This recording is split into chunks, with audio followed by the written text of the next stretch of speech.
Right, so today's planting is going in the same area as Pete's Dragon, which is the name I gave into a collection of Dracaenas that I planted all in one place.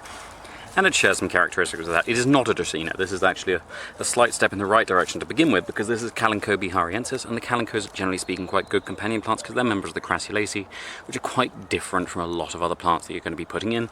And so having a tree one is always nice because you're adding a little bit of diversity higher up as well as lower down, and just keeping things a little bit more sort of toxic. Going down, things get less sensible because we're following my friend Pete's advice, which led to Pete's Dragon being planted as a memorial, and planting a whole cluster of things together, which is great from an aesthetic point of view, terrible from a sort of plant health point of view. So this is entirely Kalanchoe. So we're going to start with one that is probably native, which is Kalanchoe marmorata, which I believe enters the north of Zambia. That is going to be followed by one that probably enters the east of Zambia, which is Kalanchoe sexangularis, which is very similar in terms of its flower to the Tugela Cliffs Kalanchoe from South Africa, which is Kalanchoe longiflora. But to my eye, the plant itself looks more similar to the very popular Flaming Katie from Madagascar, which is Kalanchoe blossfeldiana, which is going in next.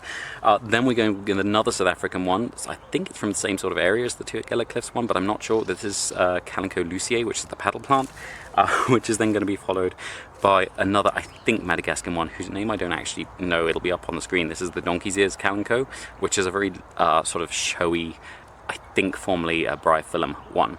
And that is then followed by another formerly Bryophyllum one, which is probably best known as a mistake, but is more usually called Mother of Millions, which is Kalanchoe delegoensis, which is misnamed Delegoensis. Delegoa is in Mozambique, but it's also a Madagascan plant. And that should be everything for today. Thank you very much for watching. I hope you have enjoyed it, and if you haven't enjoyed it, thank you for watching anyway.